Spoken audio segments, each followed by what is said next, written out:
So Mash, maybe you want to say hi and before starting this interview? Yes, hello, and thank you for everyone attending. Glad to have you here. Malaga is actually very close to my heart, as it's where I have another home, or in the province of Malaga, in La Cala de Mijas. So I go there often, and that's why, in fact, the next event that we do with Santander, part of the community, I will be there in person as well. So I'm looking forward to being there. Yes, excellent. Thank you. Just giving a brief introduction, Mash is the co-founder of Codurance, that is a global software consultancy, and he's also a craftsman. That is what we're going to talk about today. He has many years in the technology consulting sector, and he has successfully implemented highly effective teams. He also believes in continuous learning, and he seeks quality in everything he does, and that's aligned to the software craftsmanship ethos too, that we're going to be talking about. So getting straight into it, Mash, I wanted to start at the beginning, like talking about what was your first experience with the craftsmanship movement? Like what attracted this to you, to this philosophy? Okay, it's a very interesting question, actually, because thinking back, the consultancy both myself and Sandra worked for, we were very close to XP practices. So XP was a process, as a whole philosophy adopted within our company, and we were I'd say working quite hard to understand even at the time, because a lot of things were new, especially things like testing, development, and so on. And we were looking at other agile practices coming along as well, processes, especially like Scrum and so on. And then we ourselves were feeling this need for the technical practices to be a bit more prominent in the whole agile umbrella that they were meant to be. And we felt that that wasn't the case, that actually agile was becoming almost synonymous with Scrum. And Scrum is just one of the methodologies within Agile. And then at that same time, we were actually, Bob Martin, he came up with his book, Clean Code, and we were very interested in that as well. And we were already, both Sandro and I and a few others, we were part of the kind of London community scene as well. So when the whole kind of craftsmanship movement started, and it was trying to balance that kind of the agile movement back to its genesis, that, it's not just about processes, it's also about technical practices, it's also about understanding the skills and learning and community of professionals and all that aspect. It really resonated with us very well, and that led us to start the London Software Craftsmanship community as well. So that, I guess, this is what kind of resonated with me, is that it was trying to bring back the technical aspect of software development as part of the agile umbrella.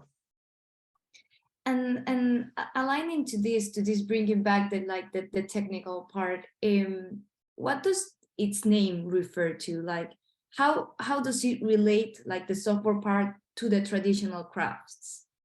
Okay, so actually my own ideas and my own ways of thinking have, as we matured, I think we also evolved what we thought.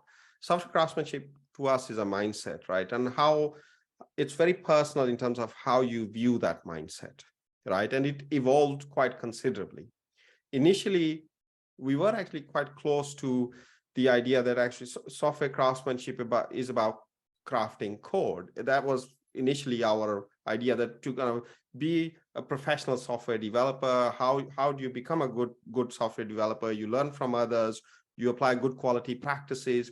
So this is kind of the thing that started us on that journey, but it has evolved. Like for personally, so the idea of craftsmanship, of course, is craft in itself is an endeavor, it's a series of professions that call themselves crafts, right? And a lot of the times people talk about it as a metaphor, but I think that's kind of getting it a bit wrong, because a lot of people do say it's a metaphor, to me at least, and to a lot of us, it's not a metaphor. What we see is that we see the soft effort of software development as a craft. It's not a metaphor, it is another craft for us, right?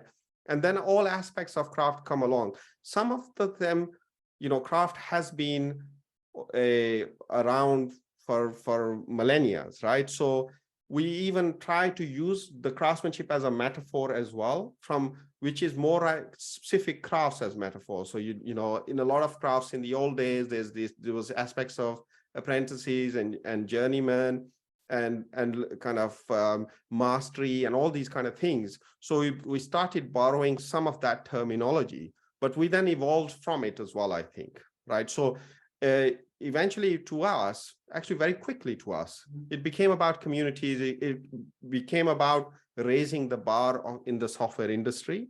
So we started, I mean, the Malga craft community is part of that, right?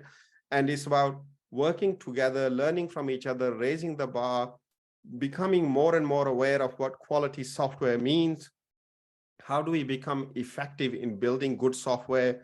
How do we make sure that the software is helping the business, is having that intended effect? It's about our behaviors as professionals. So it started becoming more and more about kind of creating this culture, right, where we are as an industry constantly getting better at what we do, and building this mindset within ourselves that actually this is a worthwhile endeavor, and we are doing it not for an extrinsic thing that maybe we'll get more money or a better job or this and that, but rather it's our profession, and when we do it well, we feel better ourselves. Yes, right. So that's what it kind of became to us, I think. Like also I was listening to you, and I was like thinking like more in the personal side also, like wanted to learn continuously. I wanted to become a better professional, and sharing that in the community, and sharing that mindset with everybody, so we can create this like together, right? Like Yes. keep the movement and evolving. Yeah. And aligning that to its name, like what is the craftsmanship ethos? Like, does it relate to any practices in, I heard you talked about Scrum and Agile. Does it relate to any practices? Okay, so the ethos of craftsmanship is, it's funny to say that, because the easy answer is you can go back to the manifesto, and I would like to kind of move away from the manifesto, because I think the manifesto was a reaction, right, from Agile, because Agile wasn't working well especially for the software development community, and it was a reaction. But software craftsmanship in itself became way more than that, right? So to me, the ethos of software craftsmanship is the mindset. It's what I was saying. There's a lot of things that align well with software craftsmanship. XP, for example, extreme programming, aligns very well with the craft mindset, right? Because to me, software craftsmanship is about being professional. It's about raising the bar. It's about effectiveness, and all aspects of what being professional means. Because as a professional, you get paid to do a job and do it well and provide that value. And as a professional, you dedicate a lot of time to learning, to understanding, to building your skills, so that you can really provide that value for when people hire you as a professional. So to me, the ethos of software is within this professionalism, is this seeking excellence, but it's also about community. It's about learning. It's about making sure that it's not just about me. It's about the next person as well, that whatever I have, I learn from others, and it's actually my duty to pass that on and allow people to become even better than I was, right? So it's kind of nurturing the next generation and nurturing the industry around you. So to me, this is the ethos of software craftsmanship. It's about quality, professionalism. It's about community. Yes, like if you want to raise the bar of the software development, you should do it. You can't do it alone. You have to do it in the community. You have to raise everyone up to with yourself. Yes, but a lot of people do actually confuse it with, for example, testing and development, or we call it crafting code, and they kind of confuse it. Well, software craftsmanship is about crafting code. These things are part of it, right? But so, for example, testing and development is an XP practice. The ethos that I have about software craftsmanship, about being a professional, about quality, means that testing and development, like a practice, it aligns well in certain contexts, maybe not in other contexts, because certain contexts means that that's not an effective practice, right? And same goes for everything else. So software craftsmanship in itself does not have any practices. It does not have any frameworks. It is about the mindset. It's about the community and culture. But what does happen is that the different practices, XP, Agile, Lean, DevOps movement, continuous delivery, all these things, they actually line up really well to it, right? And in a way, one thing I would also like to add is that we are trying to say, like, I've always been of the opinion that software craftsmanship is not just about software development. It's about how we interact with the client. It's about how we design user interfaces. It's about how we design our interactions, the user journey, how the customer feels about it, how our product operates, and the experience that it gives to our customer. It's about understanding platforms. It's about making sure that we are not wasting money on certain platforms. It's about sustainability that is becoming more and more important. So all those things, they align with software craftsmanship. And this is what makes it like an amazing endeavor. And it's like part of my very own kind of being that, it allows me to create a framework on all the things that I find rewarding within the software development effort. Yes, absolutely. Like going beyond just the development part, or these are some practices that we have, but like thinking more like in the whole thing, like the whole process, and you can apply it at different instances in your life also. Exactly, exactly. Here, Victor Serrano, that is listening to the interview, he says that it's a concept that he discovered like a few time ago, and that he thinks that it's not like being the best for yourself, but it's more like evolving constantly. Yes. It's a very good point, actually, because one of our core values within Codurance is excellence. And a lot of times when people talk about excellence, they say, oh yeah, being the best, that's what excellent is. And that's not excellence to me. Yes. To me, it's the pursuit of excellence. It's about doing something, being a little satisfied and thinking, I've done the best, but I could do better. How can I do better? And the next time, looking back, taking that feedback and seeing how it can improve and so on. To me, the pursuit of excellence is excellence. Yes, absolutely. Really like that one. Talking about some of the practices that we were saying before, I've heard like some practitioners on in maybe another meetups like that some people relate craftsmanship to practices such as TDD and pair programming, like specifically, like they tend to slow down software development. I don't know if you could respond to this, like those being part of the software craftsmanship movement means that you have to do practices that will slow down the development. So there are so much I can say about this, and I'll probably need a couple of hours, right? Yes. But the funny thing is, I'm teaching he's doing A-level, which is kind of called college level computer science in England. And I was teaching him, and we are doing this program together. And then he was trying to find something, and he was going past it every time and not noticing that thing. And I was saying to him that, after a good 5 minutes of him struggling, I told him where it was, and he was just going past it each and every time. And I said to my words to him was that you need to slow down to speed up, because you've just wasted 5 minutes. If you had just gone and read it line by line, you would have spotted it. But what you're doing is you're trying to hurry up, and you're missing it every single time. And then you're going back, and then you're having to kind of read the whole thing, and then you're missing it again. So that's one aspect, right?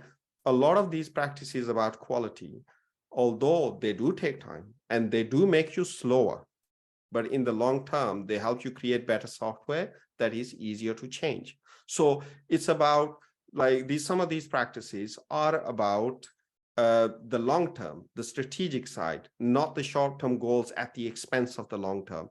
So that's where all the technical debt and all aspects have come in. Software is written once, but read and comprehended and run thousands of times, if not millions of times, right? So we need to optimize the comprehension and how to change software more than how to write it quickly now, right? So this is one aspect of it. But the other aspect is that, you know, the counterbalance to this is as well that sometimes you do get this cargo cult within things like testing development, right? Testing development is almost like, you know, a thing that cannot, in certain circles, it's a thing that cannot be criticized, right? So everyone must do it because this is the best way to do it. Well, that's also not the case, right? So this creates this kind of like some people get almost allergic to it because other people are saying that this is, regardless of the context, is the right thing to do. No, it's a tool. You know, you need to understand it well. And yes, it's a very useful tool in many different situations, but there are situations where it's not useful. So, and the other thing is the testing and development itself is a skill. So then people apply it and then they're like, you know, you can't just get up and start kicking a ball and think that you're going to be a professional footballer, right? So you do need to spend a bit of time to understand it and apply it well. And if you apply it badly, you know, you're going to get frustrated. So there are many kind of dynamics that leads people to think that way. But actually, it's like blaming a tool, blaming a hammer that it breaks things, right? It's, yes, of course it can break things, but it depends on how you use it. Yes, absolutely, I agree.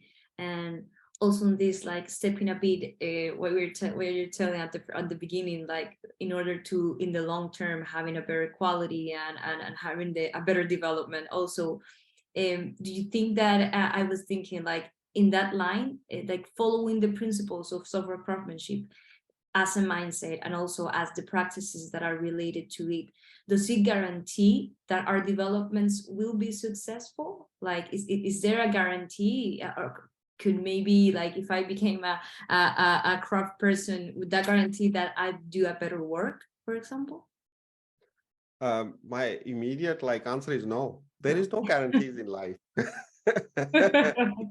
You know, it's an endeavor, right? I personally think, you know, yes, if you apply it well, and you know, it's all subjective, right? If you're always trying to do something better, chances are you're gonna get better at it, right? So does it guarantee that you will be successful? Success has many, especially in software development, has many different variables, right? And you are just one of them, and what you do is just one of them. There are so many other aspects to it. There's politics, there's organizational aspects, there's markets, there's so much other stuff. On software being successful, you have to kind of define success, and if you do, then it's basically software is often, in most cases, in businesses, but there's so many other things that can go wrong. Software is just one element of it, right? So does it make you successful? I would say you can't say, right? But I think the success comes in terms from a personal point of view. And if all of us try to do things well, of course, we're going to raise the bar. I think, is it going to be successful in helping us raise the bar? That's a better question. Yes, it will, right? But the other thing is it going to help you successful being in harmony with your work? Because like, this is something I subscribe to this newsletter there's a magazine called Aeon, AEON, right? And it's more about philosophy and that kind of stuff. As you can imagine, I like that kind of things. And today they were talking about harmony of work. And it's so funny that they were using an acronym called DRAMA. Distraction, relaxation, autonomy, mastery, meaning, and A is related to relationships. I don't know exactly what the word is, right? But autonomy, mastery, and meaning is a lot of these things we talk about in this craftsmanship mindset. So if you talk about harmony with your work, it's like, you know, a lot of people talk about work-life balance. And I've said this a few times. I think it's a wrong way to look at things, because it's not that work is something else and life is something else. Your work is your life, is part of your life. So what it is actually creating harmony. So work is an activity that you do that needs to give you autonomy, mastery, and meaning, right? And if you follow the craft mindset, then these things are in there. These things that will help you towards it. I mean, it's not the only thing. Of course, you can have different philosophies and so on in how you approach your work, and as valid, right? But this actually helps you give meaning to you, and it helps you become successful from a personal perspective. And I think that's more important. Yes, absolutely. I agree with you. I was thinking now more of the actual role, like of a craft person, like aligning to this culture, to this mindset, and like, can we say that there are differences between a craft person and a developer? No, there isn't. So like, a lot of people take this this kind of elitist thing, like, Yes. and there is a problem with that. It's like, yeah, you're just a developer, I am a craftsperson. No, Yes. this is not about it. Like, I am a developer, because that's what I do. I am a craftsperson because that's the kind of mindset that I have, right? I am both. And if I'm an engineer, because sometimes, like, there is kind of elements of software engineering, or, you can debate about all these different ways of looking at your profession. You can be many things at once. They are not in conflict as much as people like to think they are, right? So no, but not one is not better than the other. Like, someone can just call themselves a developer and have all these things. They're not labeling, but they have that, they have the skill, they have the professionalism, the values that I was talking about, the values of professionalism, excellence, being effective, being, respect, and all these things. You if you have those, you don't have to put the craft umbrella on it, right? But you can call yourself a craftsperson and not have those values, and then you're not that good. So you're worse than the person who just calls themselves developer if they ascribe to the values. So the name is not important, right? The title, you can call yourself whatever you want to call yourself, whatever you identify with, right? That's not important. It's the values that we all align on. Those are the important things. If you call yourself a developer, if you call yourself a craftsperson, if you call yourself engineer or a gardener or whatever, it doesn't matter. The values are what matters, and that's what makes you good or not so good. The shared culture, like the evolving constantly that we were talking about at the beginning. Yes. Do you think that you can maybe say, sorry, thinking about the developments and the guarantees, what does a craft person bring to a project? Like, would it differ? What does a craftsperson bring to a project? It's so I think it goes back to that thing, is about it. I mean, and that's not just a craftsperson, it can be anyone, right? But people who ascribe to this kind of mindset, right? So, like, take professionalism for all, right? If you're part of a team or a project, and that demo that went out was very lackluster, it wasn't great, it wasn't well crafted, and you can, a craftsperson would have the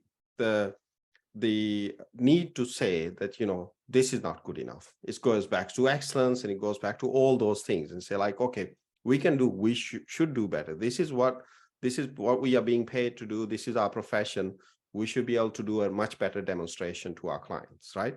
So a craftsperson should, not always, doesn't matter if you call yourself a craftsperson, you don't exhibit these behaviors, doesn't mean that, it's like a craftsperson behavior. It's as I said, the values and behaviors, they are more important.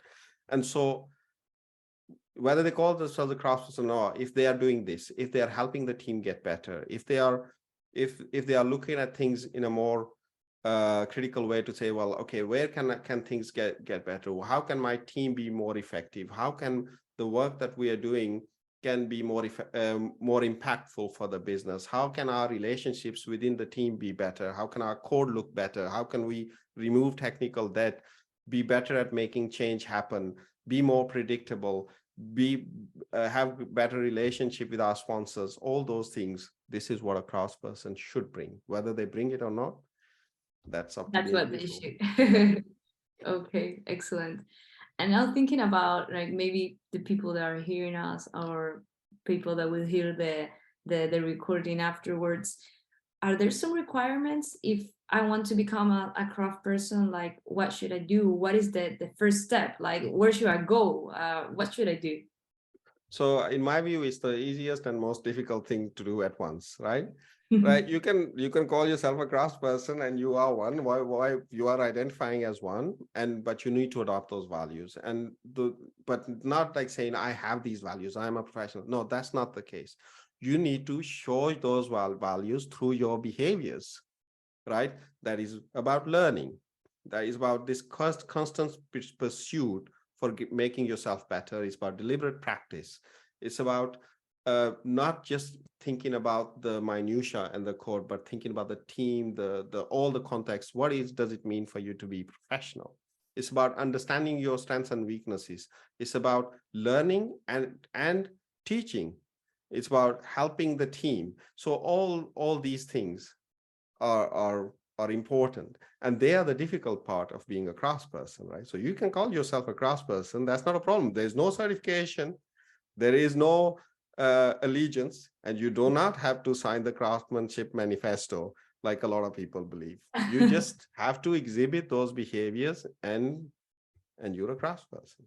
Okay. Yeah, some people ask us that, like in the community, and actually Victor is saying in the chat, like, which is the good way to become a craft person? Like, and then sometimes, like me myself, like I don't know if there's a good way.